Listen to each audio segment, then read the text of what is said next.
One of the most complex but valuable organizational assessment techniques is harnessing process flows. Process flows visualize how a business process progresses through various systems or job roles. In other words, it's how we conduct our business, how it moves from person to person and from system to system throughout the organization. Using process flows can help in identifying how existing workflows may contribute to problems that we're analyzing, or show us where potential opportunity points might exist. Process flows should be analyzed on a step-by-step basis in order to identify whether or not each step in that process could potentially be a cause or a contributing factor in a problem or an opportunity that we're investigating. Let's take a look at an example of a process flow here for an insurance company.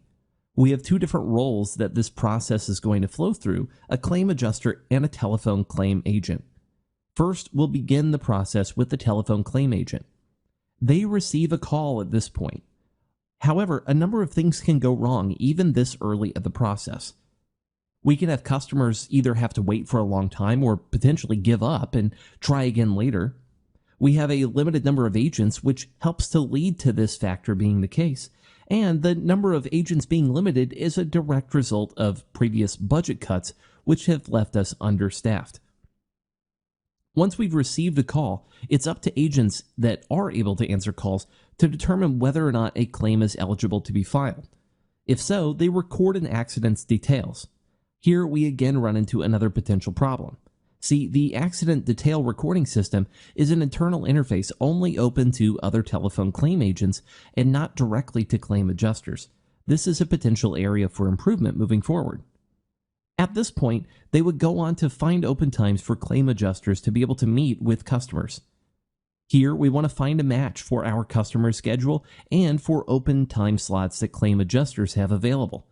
If we're able to find a match, then we can go ahead and schedule an appointment for this exam to take place.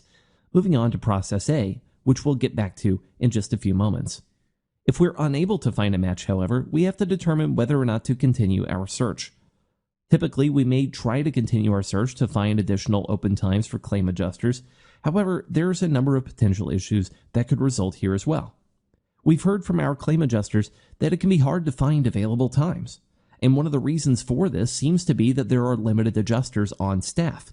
This also seems to be a direct result of a recent budget cut, which has left us not only understaffed for our telephone claim agents, but also for our claim adjusters in the field. For this reason, sometimes the search may not continue, which would allow us to simply save the claim and then perhaps have the customer call back at a later point in order to be able to schedule a potential time. Here, the process of our telephone claim agent would end.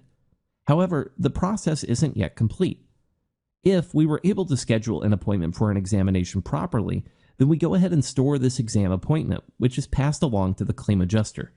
It's then up to them to confirm this appointment, then to meet at the appointed time and place with the customer to examine damages. Here, there are a number of other potential issues that we have also identified. It may be weeks after an accident has taken place before a claim adjuster is able to meet with a customer. Will the damages still look the same? Could additional damage have been done between the time of the accident and now that the customer might claim or that we might perceive as an agent to have been caused by the accident, even though it was a separate event? This is true because of a shortage of staff, as we mentioned above.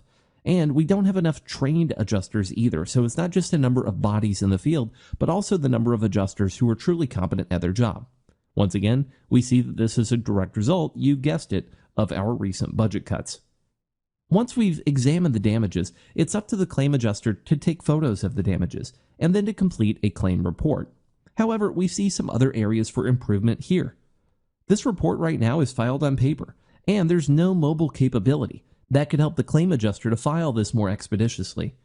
As such, they then have to move on to file the claim report, and these reports are often delayed by 1 to 2 days due to having to go from a paper to digital format. Once again, we see that this is an internal interface only that's only available to our claim adjuster and can't be accessed by our telephone claim agents should the customer call back in for an update later on. This is another area we might seek to improve. At this point, our claim has come to an end. Here, we see that there are a number of different areas where we can certainly apply resources in order to help fix our systems and improve them for the future. However, we are also able to see one of the root causes that's behind several different issues we see, and that's some of the budget cuts we've made.